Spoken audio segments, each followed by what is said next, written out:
Ես նորից էլի կկրկնվեմ, բայց քանի որ շատ կարևոր հարց են քննարկում, պարոն Խաչատրյան, մենք խնդիր ունենք հասկանալու, թե որքան Լեռնային Ղարաբաղից, Արցախից բռնի տեղահանված մեր քաղաքացիներ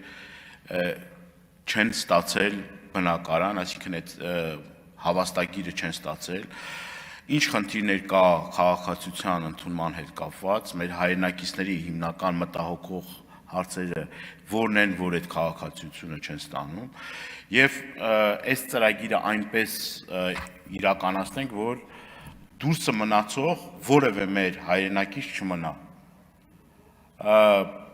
Այսօր կան խնդիրներ,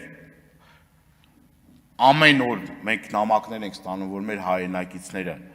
դու կյանքի բերումով նենց է ստացվել, որ իրենց աշխատատեղը գտել են Երևանում,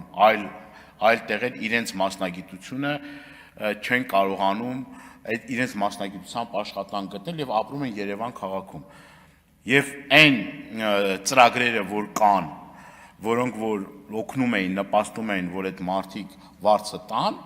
այսօր այդ խնդրի պատճառով հազիվ այդ մարդիկ իրենց ստացած աշխատավարձը գնում է բնակարանային վարձի։ Հիմա այստեղ շատ խնդիրներ կան, մենք 2 րոպեվա ընթացքում չենք կարող քննարկել, բայց այն ժամանակ էլ ենք ասում, որ պետք է ստեղծվի հատուկ մարմին այդ բոլոր հարցերը քննելու, հետևություններ անելու, միգուցե նաև անհրաժեշտություն լիներ, որպեսզի պետությունը վերցներ ճիշտ է բեռա, բայց վերցներ այդ պատասխանատվությունը իր վրա եւ բնակարաններ կառուցելու եւ մարդկանց տրամադրելու։ Եվ արցախցիների կոմպակտ բնակեցման հետ կապված նորից էլի շատ կարևոր մի հարց է,